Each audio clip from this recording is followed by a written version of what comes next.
Hi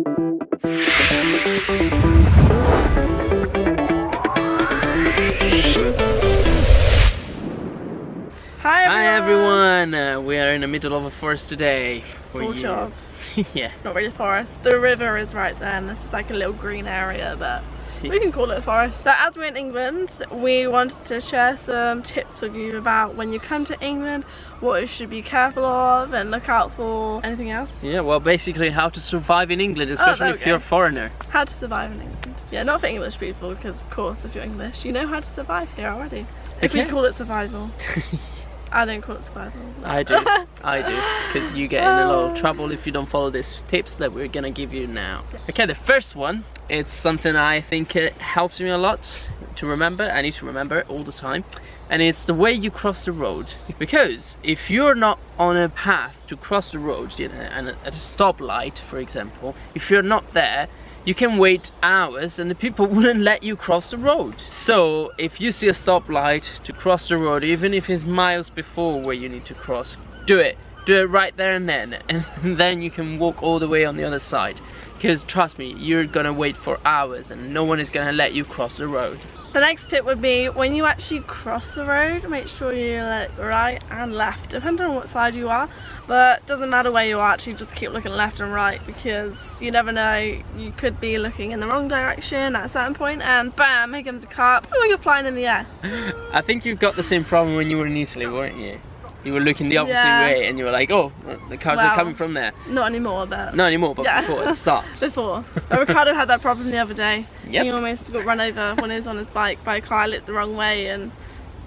Close shave. Yeah. Close shave. Close shave. Woo. Yeah, and about bikes, remember, when you're in England, do not ride your bike on a path. It's illegal. You have to be, unless it says the sign that you can be on it. There's a sign and a little markings on the floor. Yeah. Otherwise, just ride your bike on the road with all the cars. In England, as we are very reserved and quiet people, we don't make a massive scene in public. So if you want to have an argument with somebody, you do it at home. Just wait till you're home, you go home, you do it at home, or you do it in your car.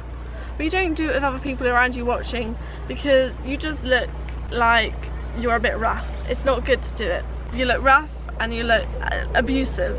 Rough and abusive, that's what you look like. If I was to see somebody arguing in the street, I think, oh dear, abuse.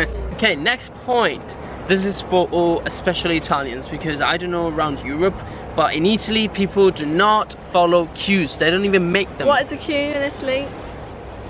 We don't know. We don't know. We don't know. No. Like if you have to queue up for tickets, you just gather all around it and wait until someone moves, or maybe you push them away and like, oh, I need my ticket, you know.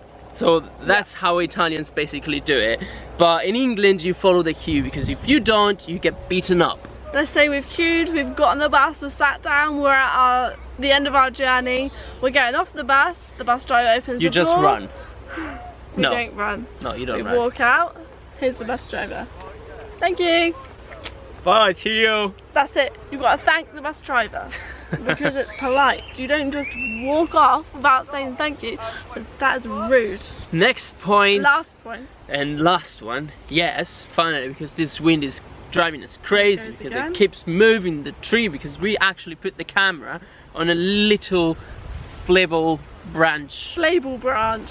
A flable branch. How do you call it? Like a floppy branch. A floppy branch. It's a floppy. It's blown again. You know, computer. Yeah. So the next point is really important for Italians. Remember this, write it down, or even in foreigners. I don't know around Europe, but Riccardo needs to write it down because he forgets it all the time. Yeah, I forget all the time. So everything you buy in England is actually returnable or refundable.